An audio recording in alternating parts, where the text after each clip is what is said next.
मूल्य खजराट श्री आदिनाथ भगवान की, भूगर्भ से प्रकट श्री मुनि सुव्रतनाथ भगवान की, चिंतामणि श्री पार्शनाथ भगवान की, विश्ववन्नी श्री महावीर भगवान की, जिनवाणी माता की, परम पूजाचा गुरुदेव श्री सन्मति सागर जी महाराज की, परम पूजाचा गुरुदेव श्री ज्ञान सागर जी महाराज की।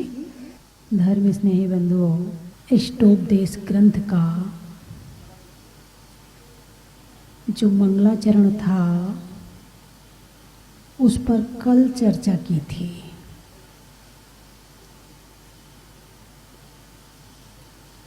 यस्य स्वयं स्वभावाप्तिरभावे कृत्सन कर्मणा तस्मै संज्ञान रूपाय नमोस्तु परमात्मने। इसकी दूसरी गाथा, दूसरा श्लोक है, योग्योपादान योगेन दृष्टः स्वर्णतामता द्रव्यादि स्वादि संपत्ता वात्मनोप्यात्मता मता।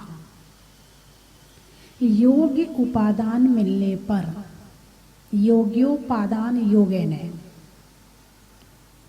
दृष्टः स्वर्णतामता, जो पत्थर होता है उसमें सोना होता है। पत्थर में सोना कहाँ मिलता है?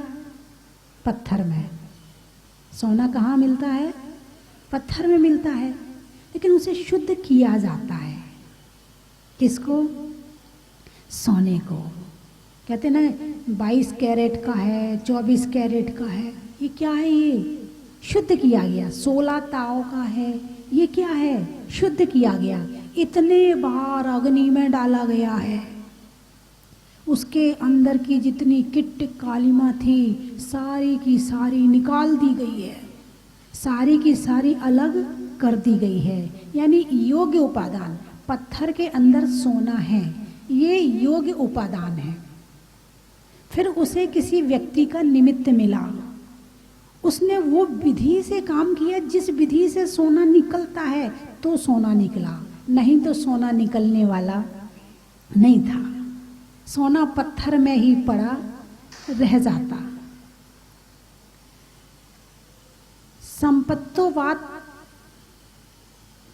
योग्योपादान योगेन दृष्टः स्वर्णता मता द्रव्यादि स्वादि संपत्ता। द्रव्यादि जो द्रव्य है उसके स्वा 4 कारण होते हैं। किसी भी काम को करने के लिए 4 कारण जरूरी हैं: द्रव्य, क्षेत्र, काल और भाव। जब तक ये 4 कारण पूरे नहीं होंगे तब तक कर्म अपना फल दे ही नहीं सकता है। तब तक उपादान की शक्ति जागृत हो ही नहीं सकती है।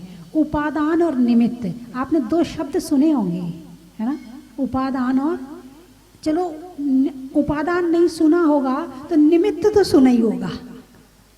तो निमित्त का मतलब होता है कारण, और उपादान का मतलब होता है द्रव्य की अपनी शक्ति। जैसे आत्मा में भगवान बनने की ताकत है, ये आत्मा की शक्ति है ना? अब वो प्रकट कब होगी? जब निमित्त मिलेगा। कौन कौन से निमित्त मिलेंगे? द्रव्य, क्षेत्र, काल और भाव। जैसे एक किसी जीव को मोक्ष जाना है तो ये 4 चीजें जरूरी हैं: द्रव्य, आत्मद्रव्य, क्षेत्र। कौन सा क्षेत्र? कर्म भूमि। स्वर्ग से मोक्ष नहीं जा सकते, नरक से मोक्ष नहीं जा सकते, भोग भूमि से मोक्ष नहीं जा सकते। कहाँ से जा सकते हैं? कर्म भूमि से। तो क्षेत्र, पहला द्रव्य, दूसरा क्षेत्र, तीसरा काल। काल यानी समय। हर समय मोक्ष नहीं जा सकते। पहले काल में नहीं जा सकते, दूसरे तीसरे में नहीं जा सकते, 5वें छठे में नहीं जा सकते। कब जा सकते हैं? चतुर्थ काल में जा सकते हैं। तो काल का मिलना भी जरूरी है। और भाव, जाने के भाव भी होने चाहिए, तब मोक्ष जा सकते हैं। बिना भाव के पुरुषार्थ ही नहीं होगा, बिना भाव के पुरुषार्थ ही नहीं होगा। तो द्रव्य, क्षेत्र, काल और भाव। आप यहां पर आई, इसमें भी 4 कारण हैं, इसमें भी 4 कारण हैं। आपको आना था तो द्रव्य चाहिए, इसके बिना नहीं आ सकते हो। अब उस द्रव्य में आपके पास गाड़ी है तो आप गाड़ी द्रव्य लेके आ गए, ठीक है। क्षेत्र, इस क्षेत्र पर आना था, उस क्षेत्र से इस क्षेत्र पर आने के भाव थे तो पहले द्रव्य ने सहायता करी तो आप क्षेत्र पे पहुंच गए। काल, सुबह सुबह जाएंगे, दर्शन भी मिल जाएंगे, प्रवचन भी मिल जाएंगे, दोनों काम हो जाएगा। काल, सुबह का काल, कौन सा समय? सुबह का समय। और भाव थे इसलिए आप यहां बैठ गए, यानी आप अपने घर से यहां तक भी पहुंचे हैं। तो इसमें भी 4 कारण हैं। आपके अंदर प्रवचन सुनने की ताकत थी, आपके अंदर दर्शन करने की ताकत थी, उपादान आपका बिल्कुल सही था, लेकिन 4 निमित्त जरूरी हैं। यदि इन 4 निमित्तों में से एक भी कम हो जाता तो काम होने वाला नहीं था। और अक्सर अच्छे काम में तो बाधाएं आई जाती है, अच्छे काम में बाधाएं आई जाती हैं। वो मैं हमेशा सुनाती हूँ ना, एक भजन के रूप में है, उसमें भी आ गए झंझट हजार। वो पहली लाइन क्या है उसकी? 3 बार भोजन भजन 1 बार, 3 बार भोजन भजन 1 बार, उसमें भी आ गए झंझट हजार। निमित्त पूरे चाहिए। सोचा था मैंने मैं मंदिर में जाऊंगी, मंदिर में जाकर के दर्शन को पाऊंगी, इतने में आ गए रिश्तेदार, उसमें भी आ गए झंझट हजार। 3 बार भोजन भजन 1 बार, उसमें भी आ गए झंझट हजार। सोचा था मैंने शिखर जी को जाऊंगी, शिखर जी को जाकर के दर्शन को पाऊंगी, अब क्या हुआ? इतने में आ गया मुन्ने को बुखार, उसमें भी आ गए झंझट हजार। 3 बार भोजन भजन 1 बार, उसमें भी आ गए झंझट हजार। सोचा था मैंने जहाजपुर को जाऊंगी, जहाजपुर में जाकर के प्रवचन सुनूंगी, अब क्या हुआ?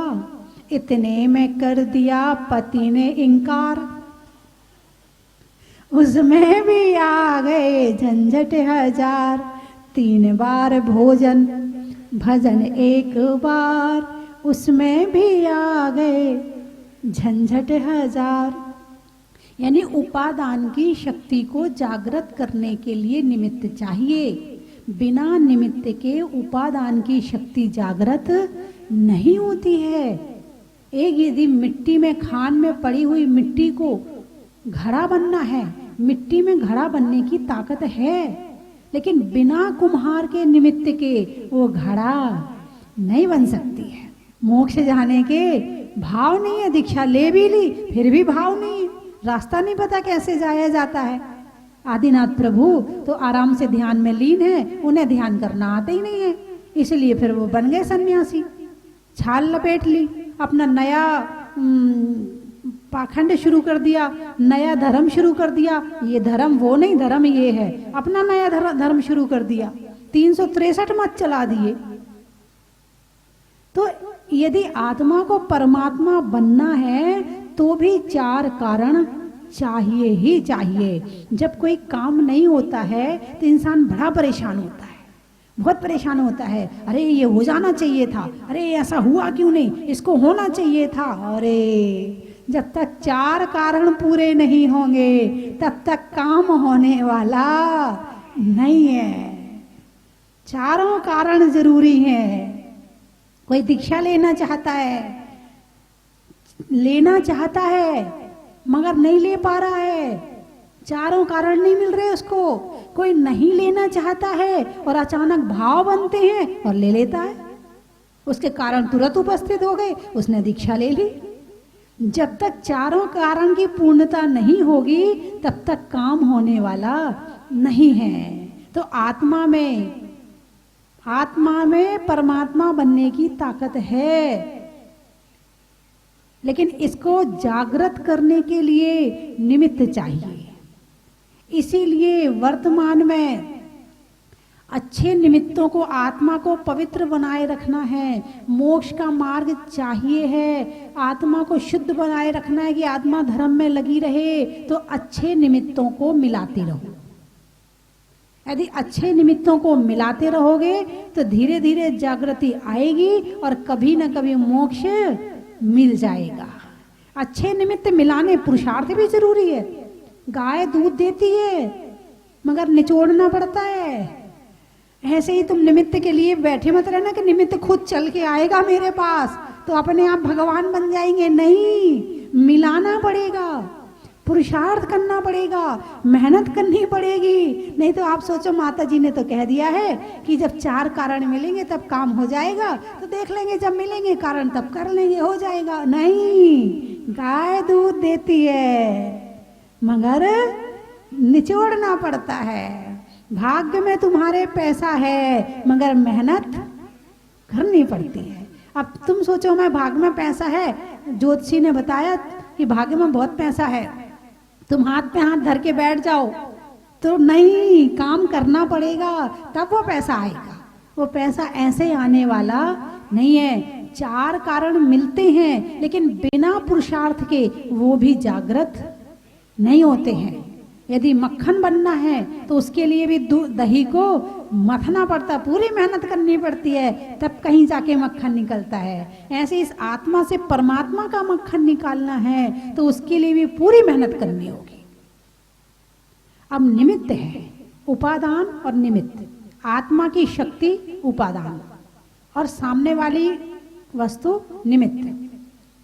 अब स्वा चतुष्टय और पर चतुष्टय, सामने वाला जो निमित्त चार हैं वो पर चतुष्टय है, और स्वा आत्मद्रव्य, स्वाद्रव्य, स्व क्षेत्र जितने क्षेत्र में आत्मा रह रही है, स्वकाल जिस काल में आत्मा रह रही है, और स्वभाव आत्मा का भाव स्वभाव।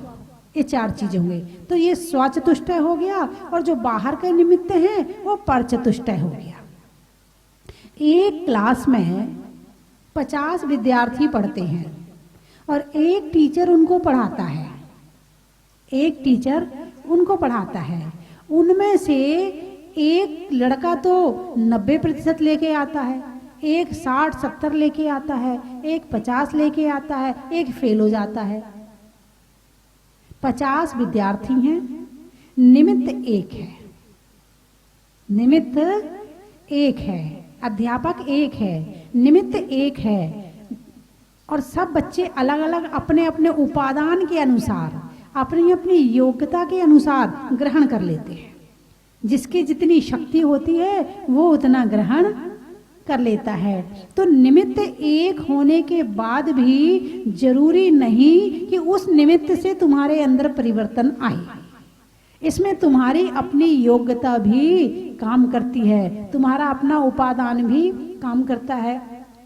अब एक मुनिराज का दर्शन भगवान महावीर के जीव ने शेर की पर्याय में किया था ना। अब मुनिराज का दर्शन शेर की पर्याय में हुआ, जागृत हो गई।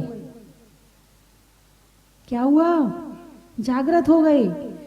वही आदिनाथ तीर्थंकर मुनिराज के दर्शन हो रहे हैं, जागृत नहीं हुए। इसी तरह से मुनिराज के दर्शन श्रीपाल को भी हुए थे। मुनिराज के श्री पूर्व भाव में जब कोढ़ी कोढ़ी कहा था तो थे तो मुनिराज। शेर ने दर्शन किए तो तीर्थंकर पद की तरफ चल पड़ा। श्रीपाल ने देखा तो उसको कुष्ठ रोग हो गया। किसके कारण हुआ था? मुनिराज के कारण हुआ था। किसके कारण हुआ था? मुनिराज को कोढ़ी कहा था ना, उनकी अवहेलना करी थी ना, उन पर व्यंग्य किए थे, उन पर हंसे थे, उनकी निंदा करी थी, उसकी वजह से उन्हें कोढ़ हुआ था। तो मुनिराज तो एक हैं और निमित्त उपादान वाले ने, जिसका जैसा एक ही निमित्त एक के लिए अच्छा हो जाता है और एक के लिए बुरा हो जाता है। यानी हमारा कर्म जैसा होता है वैसा सामने वाला निमित्त हमारे लिए काम करता है। सामने वाला केवल निमित्त है, चम्मच है, वो केवल तुम्हारे कर्म निकालने का काम कर रहा है। अब जैसे चर्चा श्रीपाल चरित्र चल रहा था, उसमें चर्चा आई कि श्रीपाल को समुद्र में धवल सेठ ने धक्का दिलवा दिया। किसने दिलवाया? धवल सेठ ने। हम किसको पकड़ेंगे? धवल सेठ को। अब श्रीपाल के पूर्व भाव में जाके देखो, श्रीपाल ने मुनिराज को समुद्र में भिगवा दिया था, इस कारण से उनको समुद्र में गिराया गया। अब धवल सेठ क्या है? बोलिए, किसने धक्का दिया श्रीपाल को? धवल सेठ ने दिया या उसके पिछले जन्मों के कर्मों ने दिया? और हम किसको बुरा बताएंगे? धवल सेठ को। धवल सेठ ने गिरवाया। हाँ, धवल सेठ ने अपने परिणाम खराब किए, ये उसकी अपनी योग्यता है। लेकिन श्रीपाल के लिए तो धवल सेठ केवल एक निमित्त है। लेकिन और जो पूर्व जन्म में मुनिराज को समुद्र में गिराया था, उसकी वजह से उन्हें समुद्र में गिरना पड़ा। फिर उन्हें दया आई, उन्हें मुनिराज को बाहर निकलवाया, तो वो भी समुद्र पार करके किनारे लग गए। बात समझ में आई कि नहीं आई? तो धवल सेठ क्या है? समुद्र में गिराने की ताकत धवल सेठ में है, या श्रीपाल का कर्म नहीं होता तो क्या धवल सेठ श्रीपाल को समुद्र में गिराता? तो निमित्त क्या है? आज इस बात की पहचान करनी है कि निमित्त क्या है। निमित्त हमारे कर्मों का फल है। एक ही निमित्त एक के लिए अच्छा करता है और एक के लिए बुरा करता है। एक मुनिराज थे, वो पहाड़ पर तपस्या कर रहे थे। एक ग्वाले का लड़का घी का घड़ा लेकर वहां से निकला। अरे, इतने तपस्वी मुनिराज इतनी धूप में तपस्या कर रहे हैं, इतनी गर्मी हो रही है, थोड़ा सा घड़े में से घी निकाला, उनके सिर पर डाल दिया, चलो थोड़ी ठंडक रहेगी अब इनके सिर पर। वो घी बह करके नीचे आया, जितनी आसपास चींटियां चल रही थी वो सारी चढ़ने लगी और मुनिराज को काटने लगी। ठीक है, एक बच्चा गन्ना खा रहा है और वो वहीं जाके चूस रहा है और छिलके फेंक रहा है। उसने मुनिराज को देखा, अरे कौन खड़ा है यहाँ, कपड़े भी नहीं पहने इसने, अबे नंगे यहाँ क्यों खड़ा है? और छिलके जो है वो फेंक फेंक के मार रहा है। वो छिलके नीचे गिरे तो मीठे की खुशबू आई चींटियों को, सारी चींटियां नीचे उतर गईं और मुनिराज का उपसर्ग दूर हुआ। अब मुझे ये बताओ कि किसने मुनिराज के लिए अच्छा किया और किसने मुनिराज के लिए बुरा किया, और हुआ क्या? ग्वाले के लड़के ने क्या किया था? अच्छा किया था। हुआ क्या? बुरा हुआ। और वो गन्ने खाने वाले ने क्या किया था?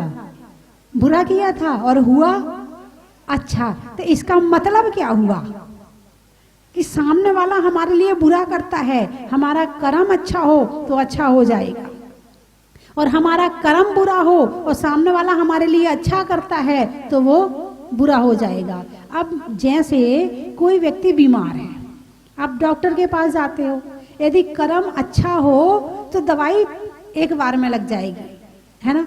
जब तक कर्म अपन कर्म को फल देना है तब तक दवाई लगने वाली नहीं है।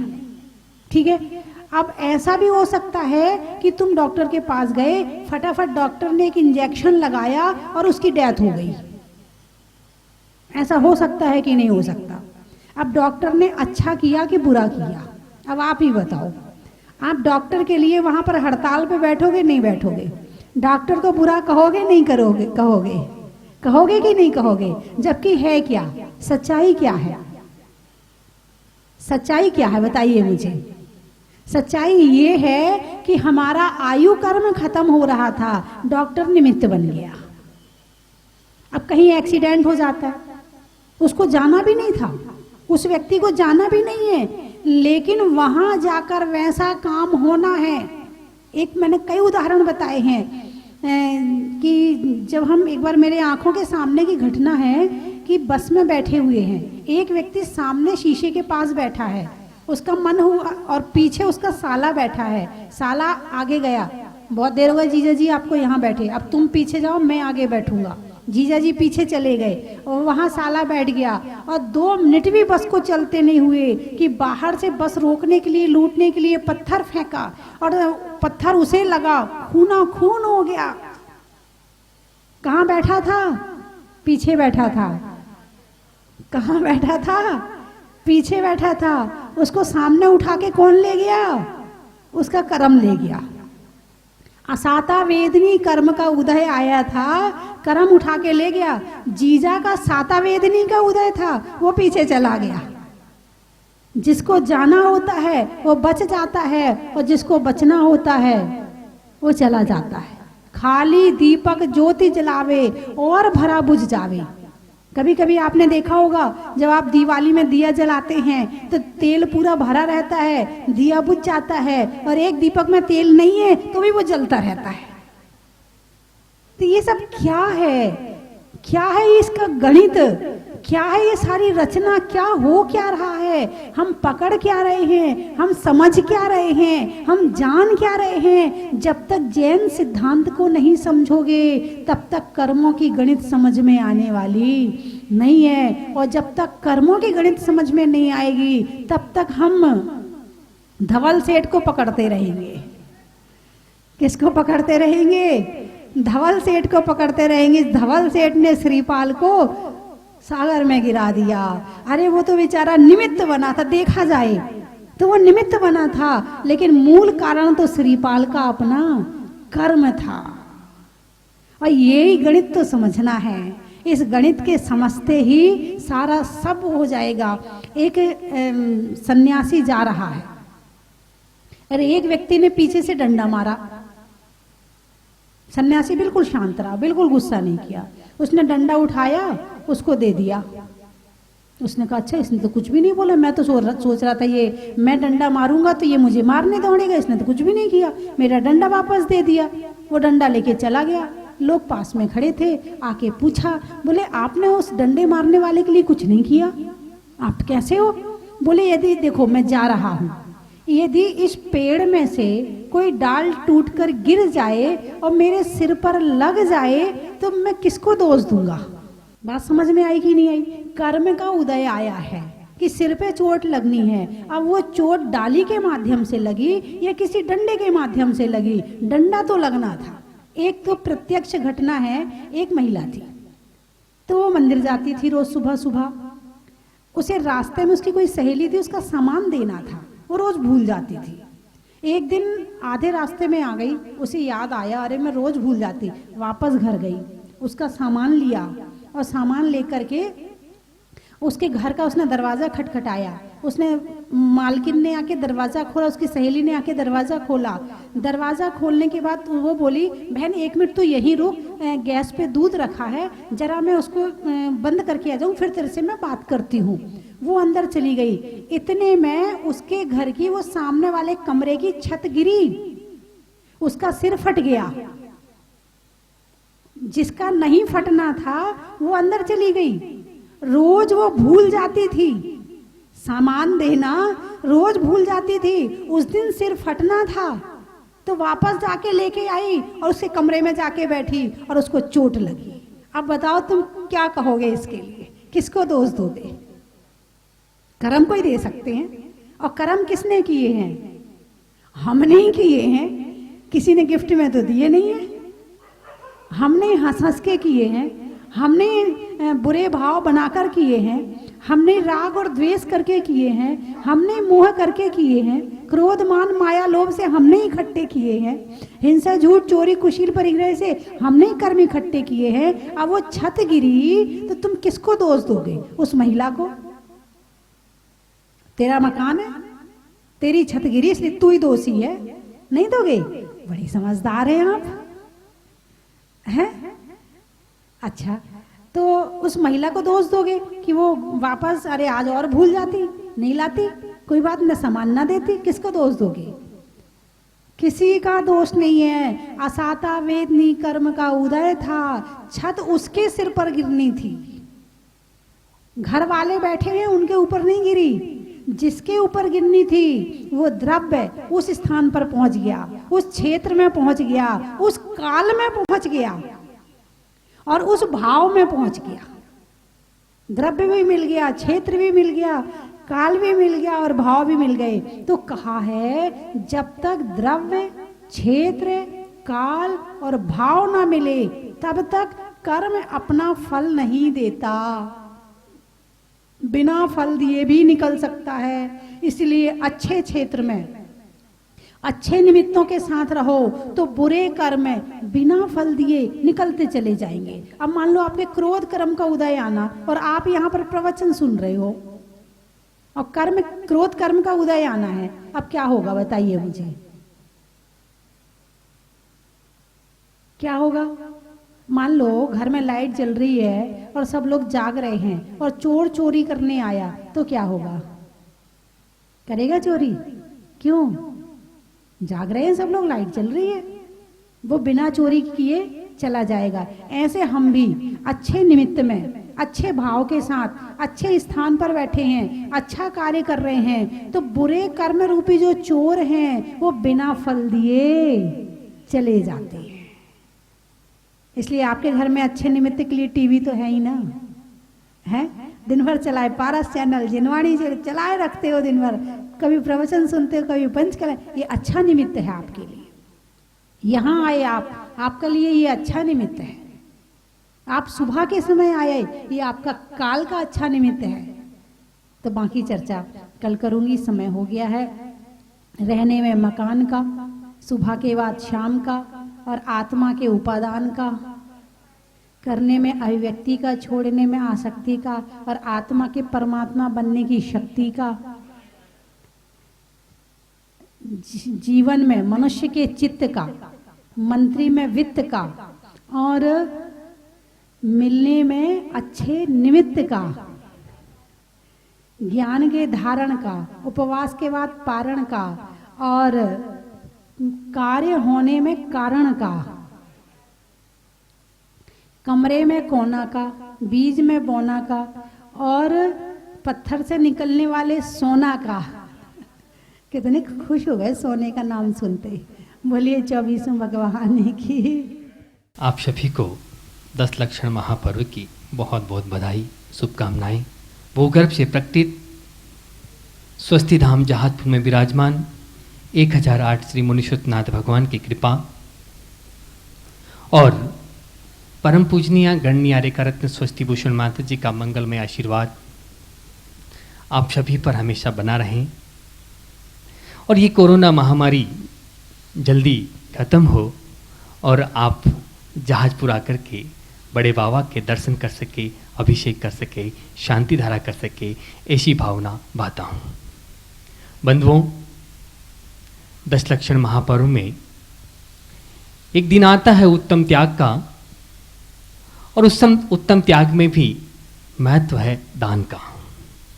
हमारे शास्त्रों में 4 प्रकार के दान बताए हैं: औषध दान, शास्त्र दान, अभय दान और आहार दान। इन सब में भी आहार दान का विशेष महत्व है।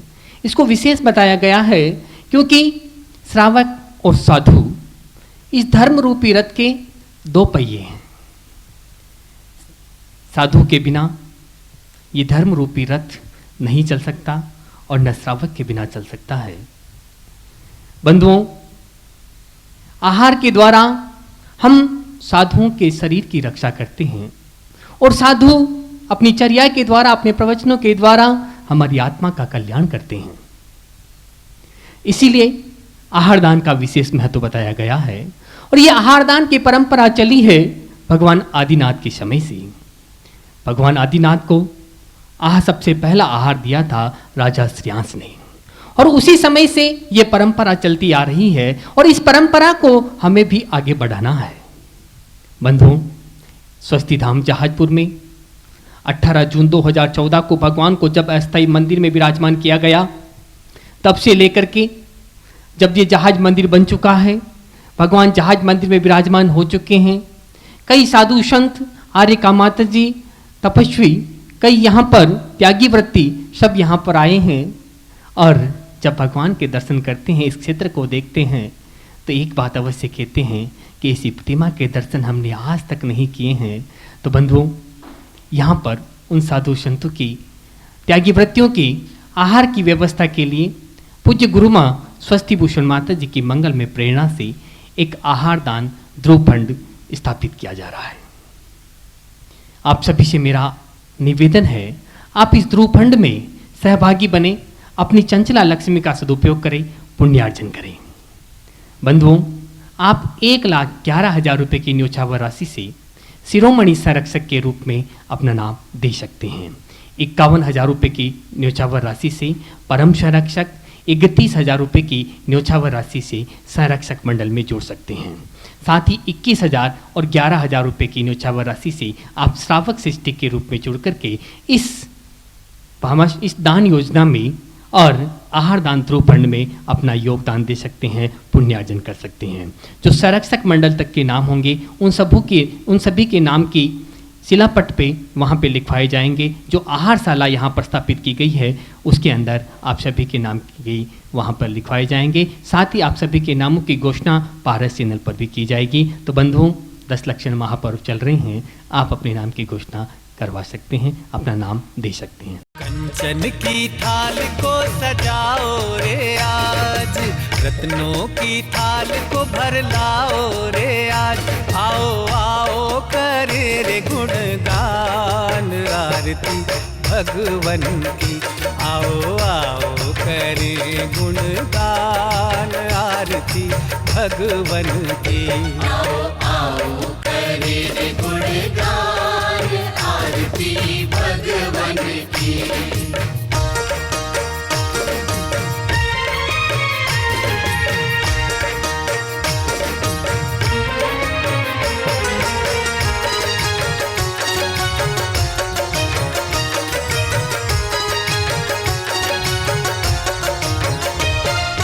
पिता सुमित्र के राज दुलारे, माँ पद्मा जी के नैनों के तारे। पिता सुमित्र के राज दुलारे, माँ पद्मा जी के नैनों के तारे। राजगृही में जन्म लियो आप, राजगृही में जन्म लियो आप। आओ आओ मनाए खुशी आज आरती भगवन की। आओ आओ करे गुणगान आरती भगवन की। आओ आओ करे गुणगान आरती भगवन की। चन की थाल को सजाओ रे आज, रत्नों की थाल को भर लाओ रे आज।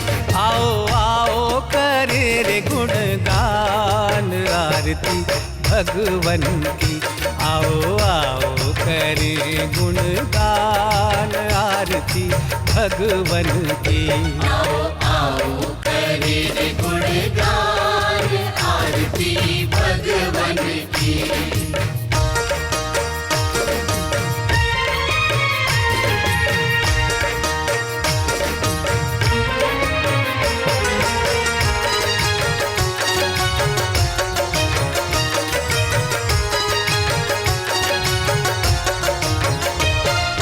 पिता सुमित्र के राज दुलारे, माँ पद्मा जी के नैनों के तारे।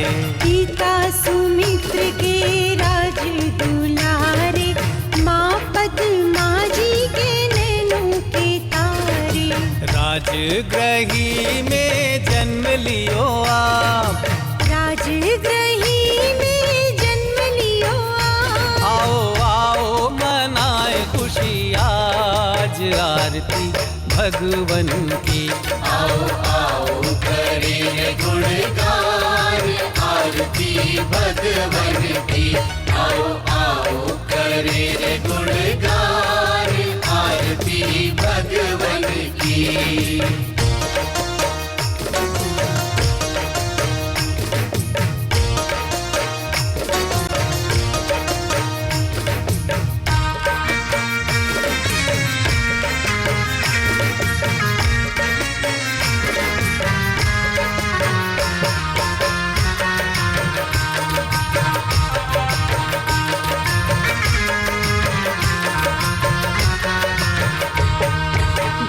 कपूर बाती से ज्योति को जला के प्रभुवर के चरणों में शीश को नवा के। घी कपूर बाती से ज्योति को जला के प्रभुवर के चरणों में शीश को नवा के। प्रभुवर की आरती में झूम झूम के, प्रभुवर की आरती में झूम झूम। हर द्वार सजेगी बंधनवार। भगवान श्री मुनि सुव्रत नाथ की भक्ति में झूमेगा सारा संसार।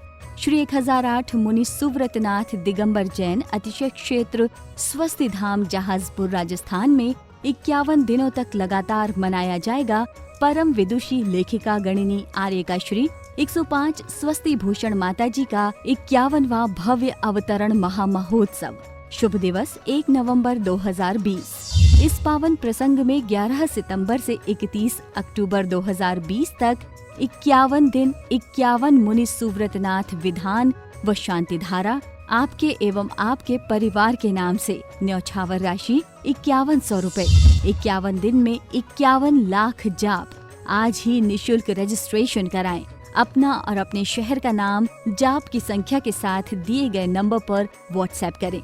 महोत्सव में नृत्य, भक्ति, नाटिका मंचन, आकर्षक पुरस्कार लुभाएंगे भक्तों का मन। मुख्य आकर्षण में होगा 1 नवंबर 2020 को शुभकामना परिवार का राष्ट्रीय डिजिटल अधिवेशन। बैंक खाता विवरण निम्न प्रकार है। खाते का नाम श्री मुनि Suvratnath Digambar Jain Atishay Kshetra Swasti Dham Jahajpur. Punjab national bank account number 874050000070। IFSC code PUN B0874500। Bank of Baroda account number 0799010001768 IFSC code BARB 0JAHAJP। पुण्य कमाने का सुअवसर जाने नहीं दें। आज ही संपर्क करें।